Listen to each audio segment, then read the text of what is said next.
Hello everyone, welcome to the post-match review. Everton 2, Manchester United 2. What a fucking game. Emotions all over the place. So much drama towards the end, but there's only one place we can start with. There's many talking points, lads. But that penalty, let's chat about it. Sam, give us your take on that. What did you think? It's a dive. You think that's a dive? Yeah. Yeah. I disagree. I thought it was He had the battling each other, and then at some point, Ashley Young just goes and just falls to the floor. It does make a meal of it for sure. I definitely give it that. It does definitely make a meal of it. When did contact become a foul? Why is contact a foul? It's not. It's not a foul, so it's not a penalty. So that's how I see it. If it's not a foul, it's not a penalty. So it's not a penalty. He dived. I would argue, Shreyas, if, let's say, that was at the other end for United, would you be asking for that for a penalty? 100%, I would. And I think with the way decisions have been going this season and in the past few seasons in the Prem as well, any other game, this would have been given as a pen. Like, genuinely, any other game, any other opposition or any other team, it would have been given as a pen. And we've been seeing penalties being called for even softer challenges. So I think personally we were quite lucky there. I was looking at it. Sorry. No, go for it. You're saying we've seen softer penalties given. That doesn't make it correct that it should be a penalty. It shouldn't, because but softer penalties been given. No. But like the rule is, if it's a foul, it's a penalty. It's not a foul, so it's not a penalty. Just because it's been given, because worse ones have been given, right? So the standard is now shit a penalty has been given, so that has to be given. Is that how it's working now? Instead of consistency in it is what they're asking for. Yeah. So the rule is. The consistency shouldn't be a lower bar, though. The consistency should be the highest bar possible. But it has been this season. That's the point. No, but it hasn't. That's the point. Like, the point is every week it's something different. So the highest bar should be the consistency, not the lowest. So the softest given shouldn't be the minimum that we should give. The highest should be the one that we give. That should be the standard. I think there's been 2 points of contact for me. So the Delit one was like, there was a bit of a tug on the shirt at the back. You can definitely see that. Not enough for Ashley Young to be, swan diving to the floor. He definitely made a meal of it. But then there's a clash with Maguire as well. I'm telling you that, for me personally, just my opinion, if it's in United's box and that happens to Dallo, let's say, or something like that, I am screaming for a penalty there. Yeah. 100%. Yeah. But I can definitely see both sides of it. I'd be interested to see what the chat think as well. Let us know in the comment section. But obviously that wasn't the only piece of drama. I mean, let's just try and start with the first half, Shreyas. We have to try and construct this and go through it, because it was such a mad, crazy game. This is why you make notes, because you just forget about a lot of the stuff that even happened in it, especially with the last 20 minutes. You could see the intensity and the pressure from Everton, Shreyas, straight off the bat. It was all over us, wasn't there? Suffocating us. Yeah, and even during the preview, we expected it to happen, that they're going to be more aggressive, they're going to be starting the game on the front foot, and United are going to be inviting pressure, but the thing that really did, let me down in the first half was that take off the ball movement and positioning out of the picture. On the ball, we were so terrible. Like 2-3 passes, and after that, Everton automatically have the ball. They make a couple of passes, they're into our box, and we just have no sense whatsoever as to how to defend the ball. And another factor about it being, we really don't know how to clear the ball out from the back. Forget passing out from the back, clearing out from the back, we are terrible too, because every single time we had the ball and we even tried to clear it, Everton had the ball once again within 2 seconds. And then they were once again taking shots, then rebound shots going, like haywire into the box. So the first half was really a big letdown, because taking Dorgu aside, because Dorgu was creating a lot of pressure from that, from his flank. He made a lot of ball recoveries, made a lot of aggressive overlaps, and even underlapping runs, and was a very, I would say, when it came to creating chances, he created a lot of chances in that attacking third in the first half. So Dorgu I was quite impressed by, but the defense was really not working. Be it Mazraoui, be it Delict, be it Maguire, they didn't look comfortable at all. And positioning wise as well, I just didn't understand why, they were so far apart from each other. Every side, every single time Doucouré or Beto, made that run in behind, they had amples of space to actually walk into. So I think that was something that really concerned me, because the centre backs were terrible. Dallo didn't look good at all in the first half. I think in the first half he was trying to move a more, play more of that role where he inverted into midfield, but it just didn't click because it led to a loss of our attacking recoveries whenever we were trying to move the ball out from the right hand side. So Dallo, Mazraoui, Maguire, Delict didn't look good. Casemiro eventually once again got swarmed in that midfield like we expected to happen. And even the attack, there was just no chemistry between Xerxes and Hoyland and Bruno. Whenever, even when we had the ball, on the half turn, there was just no chemistry whenever they moved the ball ahead. And Dorgu actually made some very good cutbacks. There was just no one in the box to actually attack the ball. So first half was actually really terrible from us. Yeah. Sam, there's a few things in my mind that I literally have written down, and I was like, these are the three biggest standout things for me this half that were so bad, especially that first one. But I want to ask you, for your opinion, what was the most irritating thing for you personally? So many. The fact that we couldn't string two passes together. Yeah. Passing was the worst. I could not believe, like, So literally, bad. we get one pass and then we go for the second one and we'd lose the ball. Or Exactly. we'd play it. Everyone and though. we play it and we wouldn't even look at where we're playing the ball. Yeah. And then they turn around and go, oh, where were you? It's like, look where you're playing the fucking ball, lad. Like, check if there's somebody there before you play it. I think Delict did it a bunch of times. Bruno did it. I was just like, for fuck's sake. Bruno tried to fake the pass and every player was behind him and he didn't even know that. Yeah, that was infuriating. The defending, that was really, really bad. From all three of the centre backs, I thought all three had a shit game. Yeah. Every single one of them, especially on the evidence of the Decore goal where Onana spills it, which I want to touch on Onana as well because I think he was at fault for two things in that game. He spills it and then the ball sort of comes up and Maguire doesn't even jump for the ball. And Decore is just in behind him. He just looked like, oh, look, there's the ball. It doesn't jump for it. It's like, Harry, you're 6 foot plus. Fucking jump and get your head on it. That's the one thing you're good at. Like, fucking do that. The defending was all over the place. And then just the lack of connection in the front. Hoyland, like, Xerxes would get the ball and he'd be looking for Hoyland to make a run or, like, jump off him. And then Hoyland would stand there and just look at him, not offer himself for the ball, not make a run with it. So then Xerxes has to go, okay, and then has to go round and come back and sort of play it back out. So I was just like, all over the pitch, like midfield, attack, defense, everything was fucking awful. All of it. There was just no connection, no sort of thinking and thought. And I saw a comment before that Bruno was saying the manager was upset because they weren't sticking to the game plan in the first half. And in the second half, they went back to it and you saw the results of it. And that was clear in the first half. It looked like they were just going, let's just see what happens out there. And it was just fucking chaotic. That defending on the first goal when we're trying to clear it. Terrible. How many times did we try to clear it? Like 5 times. 5 times. And it still ends up in the back of the net. I cannot believe how bad that was. I cannot believe how bad that was. I had it again written down at the time when I saw it go in. I'm like, that is Sunday League defending. It is so bad. It's pinball. It's left. Like the last thing you want with Everton is to keep it up in the air, keep nudges and headers and keep it floating about. And then Beto finishes, and then even the VAR check for the first goal. I'm sat there going, what the fuck are they checking? What are they looking at? No one's offside. It's been in the box for 20 minutes. Yeah, like they're looking at about 9 different angles, and I'm like, what on earth are you checking? That's a fucking goal. We were going around the houses about it, and I was like, no one is offside in any phase of that, but like 3, 4, 5, none of them was. So that was really weird, and that took 20 minutes for him to score. I know we notoriously start slow in games, but my God, it gets to the half an hour mark, and then you talk about that second goal, Shreyas, Maguire and Onana, oh my goodness me. It's like someone said to both of them, look, a giant plane. And they've both gone like that. And none of them are moving. They're both static. Do you know, sorry, before Shreyas jumps on this. Sure. The thing that I protect Onana more than most on this channel, but the thing that's really getting on my tits right now is when the ball is shot at him and he doesn't push it away from goal. He pushes it into the 6-yard box every fucking time. Basic goalkeeping. Just fucking put it wide out for a corner. Put it on the edge of the box. Do something with it. But every time he palms it straight into the goal. Every fucking time. And I'm just sick of it at this point.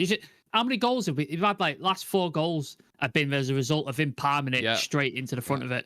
It's unbelievable. Unbelievable. we do need to have a conversation about Onana, don't we, Shreyas? I know obviously he was an advocate for David De Gea. He was a huge fan of him. And there was a lot of expectation on Onana coming in when he did. But when he keeps making decisions like this, you've got to question the number one spot, haven't you? I have been questioning it for quite some time now. And the reason is, when De Gea was around, one of the things that really helped us was whenever, teams always used to have a lot of shots on a goal, like 6 to 7 per game. And one of the things that De Gea did well was when he used to, I would say, handle the ball, he used to either catch it or he used to, just parry it outside so that the ball isn't this way. Exactly. Yeah. Exactly. So even if it goes for a corner, that's a better situation to have rather than, reset your defense. You can reset, set back up. Exactly. And what Onana does is he tries to evade the ball in some fashion with his movement. And after that, even when he does block the ball, it takes a couple of bounces inside the box itself.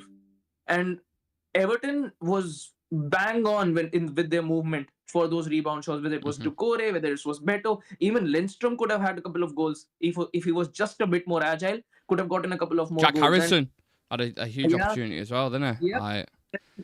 This is not something that's been happening now. It's been happening since Onana has come in. That when he does, use his shot-stopping abilities, he never parries it away outside for a corner. It is very rare that he does. And now that people, opposition teams will actually, whenever they are planning for you, they're going to look at every single element of your game. And they do see Onana making these sort of saves, and they were on it every single time after making a shot. Even when they took shots from outside the box, Beto and Doucouré made the, that one run in behind every single time because they knew that, Yeah, go ahead. If I'm an opposition attacking player and somebody takes a shot on Onana, I'm following it in every time. Exactly. Because there's going to be an opportunity for you to get on the end of it. It's going to be a tap in the back of the net. Every time I'm just following it in just to see if something comes out, because it probably will. I think and I've been saying it for quite some time, I think next season I'm not going with Onana as my number one keeper. Nah. Because I would say United are not a team that are built from playing it out the back. We haven't been playing out from the back. And I don't think that even when we do get the players in, I just don't want to see it happen now. I think we need to move away from that philosophy because it just creates more and more problems for us every single game. Build something new. Amorim is a new manager, and you don't need to rely on this sort of a tactic to actually create chances or play the game better. There are ample of more opportunities by clearing the ball out or just, trying to just glide the play along whenever you are under pressure, rather than, trying to play it out from the back, then passing it to Maguire or De Ligt. They get pressured, they lose the ball, and then the opposition gets a goal. So I think... Yeah. Go on, finish, and then I'll reply. I think next season we do need a new keeper in. By all means, we do need a new keeper in, because this can't continue into next season as well. Because even if you look at the mistakes that Onana has made this season, they're not mistakes that are worthy of a Prem level goalkeeper. You look at the Forest game, you look at this game today, and our last fixture as well. Every single time an opposition has a set piece, they have got a 90% chance of actually converting it on goal. So I think we need a change of scenery when it comes to that goalkeeping position. I think with the playing out from the back, the whole reason we brought in Onana is because he's good with his feet and to be able to play out from the back. I think the defenders in front of him are not capable of it. Leach aside, I think Leach is probably the only one. Yoro might be capable, but we've not seen as much as him as I would like. But De Ligt's not capable of it. Maguire's not capable of it. Dallow's definitely not capable of it. And so he's been going long repeatedly. But then when we have tried to play out from the back, the whole point of playing out the back is you're supposed to be quick, sharp, one touch, just in and then forward. That's the whole point. We get on the ball, we put our foot on it, and then we look, okay, him, and then we go. And it's just so slow. So they just come in and pressure you, and then you lose the ball. It's just like, if you're going to play out for the back, it has to be quick. It has to be like one touch, get out of your feet and go. We don't do that, and then we still try to do it. It's just so backwards in the way we approach it. And I don't, like Shreyas said, if we can't do it, stop doing it. Yeah. Because we're not good at it. I think intensity and speed is one of United's biggest red flags as a team. Yeah. And I think a big part of that, Casemiro and Maguire are like beanbags on a pitch. They've got no mobility whatsoever. They are so stiff and stuck when there is a slight transition or there's a bit of a turnover from, a kind of incident on the pitch. They're so slow to react. Casemiro, at times that I'm watching him, he's like walking. I'm like, you can't. You need like straight into him, intensity, pace, and power in this league. The first 10 minutes, I think he pushes up the pitch, Casemiro, and he gets the ball, I think, from Ugarte, and he turns and he just loses it to an Everton player straight away. Just loses it straight to that, and the Everton player guy goes on. You just see Casemiro turn around and then just start jogging. I'm like, mate, what are you doing? Like, fucking chase your man. Like, it's like we're trying to play quick, out of the back possession football with two of the least mobile, least quick players in front of the defense in Maguire. And it's baffling. The recruitment for this squad is one of the most mismanaged and worst put together squads I've ever seen. Yeah. Because we're trying to play a style with players that don't suit that style. Exactly. And then there's players left over from a previous style with other players that it's just so all over the place. It's so all over the place. It was. And the first half represented that. It was so awkward, a lot of the play. We spoke about misplaced passes, spacing issues. People didn't know when to touch tight or when to drop off. Linking up, not winning any of our aerial duels. It was absolutely abysmal, that first half. And obviously Ruben got into him at half-time. I'd imagine he'd absolutely, like I said, sticking to the game plan. You're not sticking to it. We came out the second half marginally better. But at that point, I thought, well, it's too late now. You're 2 goals down. You know, that he dropped Bruno deep, and I've been critical of Bruno in that deep position, Shreyas, simply because of the Tottenham game that I've got him in mind, where he kept giving it away. And there was an Arsenal game as well in the second half where he was ill-disciplined and he was just running left, right, and centre. But when he did drop today, I think that made a difference. I think Garnacho coming on made a difference, and Dorgu was unbelievable as well. Him and Ugarte worked together as well. Yeah. I think him and Ugarte are a good partnership. I think if you want to work with Bruno in the deeper role, you can only do it when you're playing him alongside Ugarte. Any other midfielder you pair him up with, it won't work because they do complement each other quite well. The weaknesses of Bruno's game when it comes to playing as that, deep line playmaker, Ugarte is able to extinguish most of those weaknesses because he's quite agile, he's very mobile, recoveries wise, and when it comes to, matching up the intensity of the play, I think Ugarte does that quite better in comparison to the other options that you've got, whether it's Menu, whether it's Casemiro, whether it's Eriksen. I think Ugarte is your best bet moving forward in that position. And I think if we have sort of, any way of actually getting results in this league, you need to move ahead, at least for this season, with that midfield pairing of Bruno and Ugarte. Because that's the only way we can create any sort of pressure on opposition teams in the midfield. Because if you play Ugarte and even Casemiro together, Casemiro just in this system, I would say, he's not quick enough to move the ball out. And it creates a lot of issues for us, in that back line. So I think Bruno needs to, move into that deep line position, and we can just wish that Ugarte stays fit for the rest of the season. Not only just the partnership affected the game, but obviously they both scored, which we'll touch on them goals in a minute. I'll go to you on that in a sec, Sam. I just want to read some comments out. Tim99, at least we showed some fight eventually. It's just so obvious we cannot start Højlund. I definitely want to talk about Rasmus as well. I think that's a conversation that needs to be had. Israel Robertson says, Dorgu and Bruno was our best players today. Maguire and Højlund was the most horrific players on the pitch. Ugarte is so bad on the ball. He can't pass. He can't control. Obi made a channel run as soon as he came on, dragging defenders out, literally made us play better.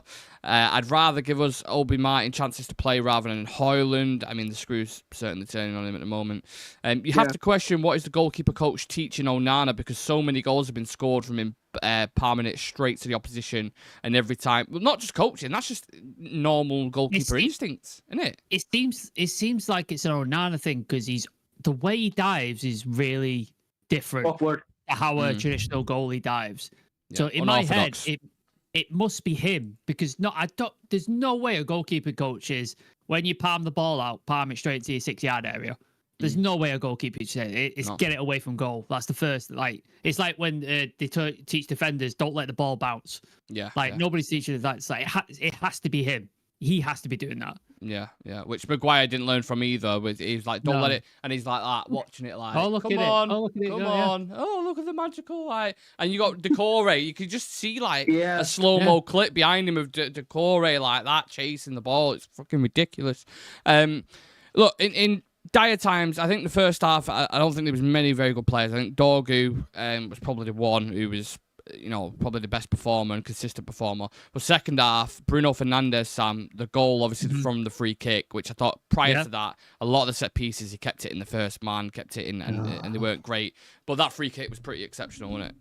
Yeah, every time we get a corner, you see certain people get excited in the crowd. I'm like, why are you getting excited? Yeah. Like, have you watched our corners? Yeah. Like, nothing happens. Like, it don't fucking...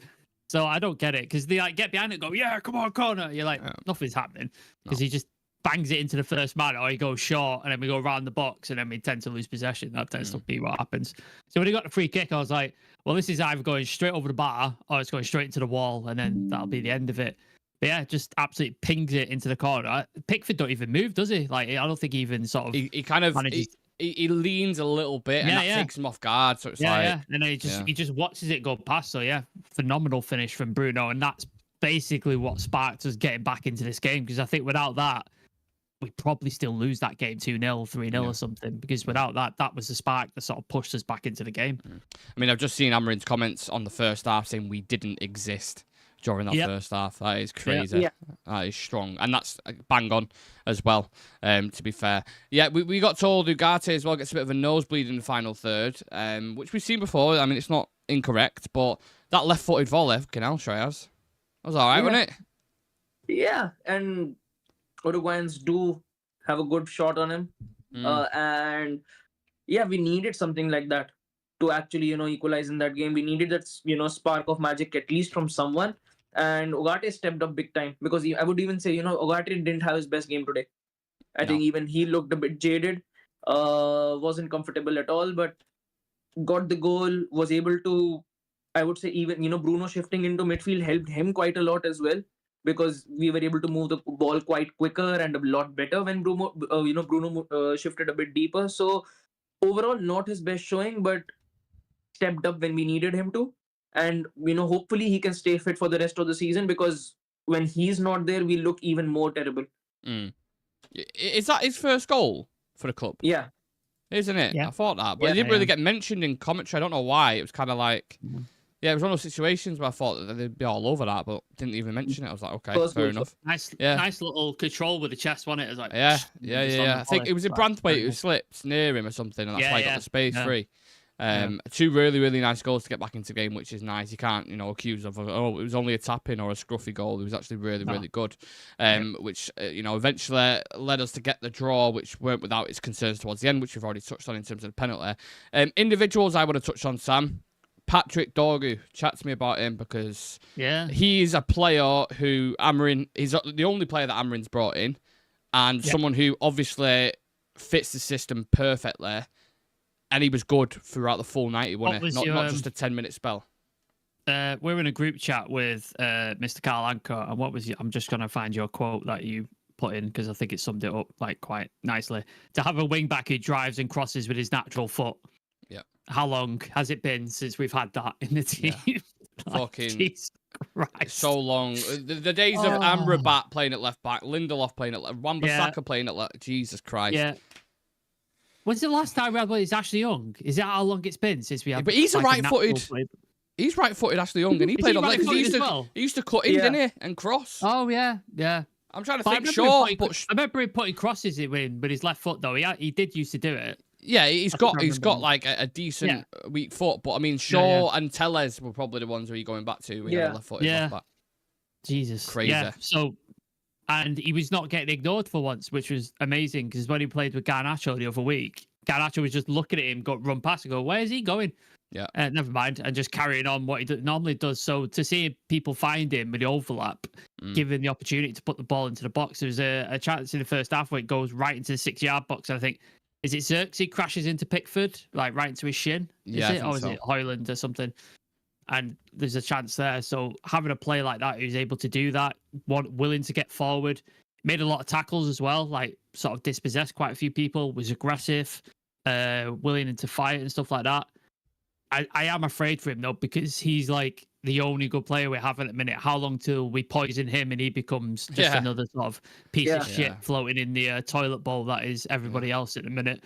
So that worries me. But yeah, I think this is Amarin's first signing. He only got one signing in the January window, which is another issue for another show. But if we can get more of those type of players in the summer, he's got a fighting chance. But at the minute, he needs to make do with what he's got because Dorgu is the only player who's sort of standing out in the minute. Everybody else is not doing well. Yeah, just on his stats, Shreyas, 100% tackles won, 89 touches, 44 passes completed, 11 ground duels contested, 8-1, 8 ball recoveries, 6 clearances, 4 crosses. That link up with him and Bruno was there all day, wasn't it? Oh, it was. And it was good to see him actually being recognized when he was trying to make those runs, because in his last game he was ignored a lot whenever he tried to make those runs. So good to see him more involved in that attacking in that attacking third. And apart from that as well, defensively I think he was on point as well. From his side he looked quite composed, positionally which he's he been was quite criticised for as well, by the way. When he was at Lecce, one of the things when he joined the club, a lot of people said he don't like being pushed back towards his goal. 1v1 is a little bit, but he was okay, wasn't he? Like you say, defensively, for the most part. I think the best things about him, playing today against Everton was he was able to match up with the physicality quite nicely. Whether it was Harrison, whether it was Doucouré, he looked quite composed. He didn't look, hesitant or scared at any moment. He's our best player already. It's funny. So, hopefully, he continues to build on this. But considering, he's a fresh new signing and this sort of a setup to make these sort of, performances week in and week out, I'm quite impressed by him. Yeah. A couple of tidbits, Sam, that I wanted to touch on. A point I wanted to make about Xerxes, he gets in really good areas, right? And he drags players out. And you can see he has this aura about him where he does bring it into play, and there is a link up there. However, for me, he's too hot and cold, and it's too 50-50 in how many times you get a benefit from that in terms of playing other people in. I don't know if you get the same feeling from him when you watch Xerxes. I understand what you mean. I think if he had a willing runner, like Højlund is supposed to be that guy. Like Højlund is supposed to be a channel runner. Like that's what he's supposed to do, and he's not doing it. Like he seems to be obsessed with this thing of being a hold-up guy and taking the ball down and fighting centre backs. I don't know why. Like that just seems to be what he's doing. So I think if you had a willing channel runner to do that, I think you'd see a lot more benefit because you saw at Bologna, he was a very cute little flicks, one touch, pass it through. Like that's what he was all about. Yeah. So I think if you had somebody like that going in behind, like Cheeto might be the answer. Yeah, he did make a few channel runs. I think when he came on, couple of touches, he looked a little bit nervous. What do you think? Like at times, I thought to be expected. Of course. Give him time. Yeah. But Cheeto looked like he worried the defenders more than Højlund did. Yeah, like the centre back seemed to back off a little bit when he came on, which I think would benefit. Like if we could get a striker like that in the summer, I think Xerxes would benefit a lot more. Especially, I think he works way better in that 10 position than he does anywhere else on the pitch. So I think there's something there you can work with. I don't think he's a lost cause by any chance. But I think a striker in the summer is key, and I think you probably get more out of him. But I get what you mean. I think he's working with what he can, and I think it's his first season. Let's give him a bit of time to adapt and sort of get over it. But yeah, I like him. I do. I think he's a quality technical player. I just think his confidence is not quite as high as it should be at this point. In the grand scheme of things, being 2-0 down at half-time and arguably, could have gone and won the game towards the end if he actually had their shooting boots on. And to get back into the game with the 2 goals that we got, it's nice that we've been able to do that, but it's becoming a pattern of too many times now. I mean, this was a pattern under Ole, where we play shit in the first half. Second half FC, they used to call us, because we always just turn up. I don't get why they can't do it from minute 1. Why does it take a bollocking from the manager, or why does it take an opposition team to score 2 goals, to then come out and go, we should play now? Play like that from the first fucking minute. Yeah. I don't get it. Like, it's almost worse because in the second half, it's evident that they can play football. Yeah. And we can score because they've done it in the second half. It's just like, why can't you do it for 90 minutes? Why is it 45 minutes at a time? It's bizarre. A few comments from Amarin that we'll finish off on. He's saying we need to win 3 points and we need to win the whole game. The worst part is that we are losing the ball without pressure and we're not doing what we need to do. We were soft. In training, we have to continue to do the same. In the second half, we changed nothing. We have to do the same thing, but in a good way. We have to improve on creating chances. And in this game also, we struggle with scoring goals. Everything we do in the week, we have to do better in the game. In this moment, we need to focus day by day to survive the season, and then we can think ahead. I don't want to just say the negative part. In the second half, we were close to winning this game. I mean, for a neutral, it must have been a really good game, innit? But for me, my blood pressure was fucking everywhere. Yeah. My mental and physical health is taking a battering watching these games. It really has. I've just seen from Laurie Whitwell, striking how often United players look to give the ball to Dorgu. 20-year-old in his third game for the club, had 89 touches. Only Bruno had more. Dorgu's strength when carrying the ball was telling. He won the free kick that led to the first goal. Says it all, really, doesn't it? Yeah. Well, it makes you think, and I'll finish with kind of on Bruno and his stats in a minute, but it makes you think you get a Kendo on the other side as your right wing back, and Ahmad comes back into the team. Like, you can see things progressively getting better. But one thing I've always said about that back line is that left-sided centre-half, you need to buy a player there. Because in Amorim's system, the outside centre-backs, they're heavily relied on for progression and pace and defending spaces. Leach is the only guy who can progress the ball. He's the only one. Yoro is one who can defend spaces well, but his ability on the ball isn't quite there yet. I think you desperately need a centre-back there. Because you saw even Delit today in that left side. It's like struggled a lot. I think we need a mobile 8 as well. I think we struggle in that position. Like a ball carrier who can take the ball off a guy or could take the ball off a centre back and progress it into that 10 areas and feed those. That we need that, and then we need a goalkeeper now apparently as well. So fucking hell, I don't know where we're getting the money for all this, but that's going to be interesting in the summer. Summer's going to be very, very busy. Man of the match for you lads. Dorgu. Over Bruno. Yeah. You think so? Interesting. Yeah, Bruno wasn't there in the first half. Last 35 to 40 minutes he woke up, but Dorgu was there for the entirety. Yeah. For the full 90 he was, but we don't even get a point out of that game if it's not for Bruno, so it's kind of a toss-up between the two. Let us know in the comments section what you guys think. Bruno Fernandes, man of the match, or Patrick Dorgu. Just to finish with some stats, Bruno's numbers today: 109 touches, 64 passes completed, 23 final third passes completed, 4 tackles won, 3 dribbles completed, 3 shots, 2 chances created, 1 big chance and 1 goal. Improved a lot in the second half. But guys, this is the season. At the first half, I mean, I've never felt as sad. I'm not even joking. After the 45 minutes, I sat there and I was like, oh my goodness me, what on earth are we going to do? And I'm sure everyone else was sat there thinking the same. The fact we got back into it and got a point out of it, it's decent. And I can message Alex with a bit of banter later on saying, yeah, we had your number, mate. But in reality, towards the end of the season, it's going to be like this, isn't it? Continuously. Do you know how bad the first half? Our group chat was just in argument central. Bad. We were just going at it. So bad. So bad. Yeah, I mean, I'm in another one with my mates are going in on Amorim, and I'm like, I can't enter that group chat because I won't leave it if I do. Like, if I read these messages now, I'm going to be here for an hour trying to explain, and I'm like, no, I'm not doing it to myself. I'm not doing it. We've still got a weekend ahead. At least we haven't lost. That's the message that we're coming away with. Oh, yeah, half time. You said you'd take me a point. I would have fucking given me left bollock for a point. I would have said absolutely. So it sounds bad, but that honestly, that is the reality of the situation. It really, really is. Look, go and enjoy your weekend.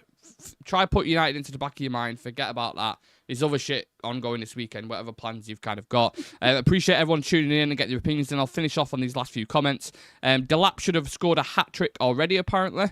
Apparently, he's only scored 5 goals in his pro career. That's Ugarte. Ray saying he's got the armband for a reason. Bruno saving us from extended depression. Jonathan Ball saying, can we admit now that we're in a relegation battle? I said this to Jay yesterday or day before about relegation. Are we being too snobby about it? And he was like, no, we'll never get relegated. The only reason we're not in a relegation battle is because Leicester and Ipswich and Wolves are really terrible at the minute. If they weren't terrible, we would be. But they're so bad. We're just 12 points off. So they're so bad. I just don't see him ever putting enough wins together to catch us. That's what it is. If it weren't for that, then we definitely would be. Well, we've got a 6-pointer against Ipswich next, so I'll look forward to that game and what that brings us. I'm sure. What are we on now? More points wise. How far are we away from 40 points? We need 10 points. 10 points. 10 points from 12 games. So just draw every one of your games and we'll be all right. Doable. Do what we did today for the rest of the games. But we still got City. Well, let's not do the first half for the rest of these games. Oh, no, definitely not. No, definitely not. I think Spurs have just scored as well. Anyway, go and enjoy the rest of the football that you can. That's not United. Enjoy the rest of your weekend, and leave a like on the video for us as well if you can. We're 12 subscribers off 13,000. So if there is anyone new, please do hit that subscribe button. It takes 2 seconds. And all the socials are in the bottom right-hand corner of your screen: Instagram, X, and TikTok for all your updates, news-wise, clips from the show, and clips from other bits as well, and transfer talk. Drop us a follow over on there. And me, Sam, and Shreyas will see you guys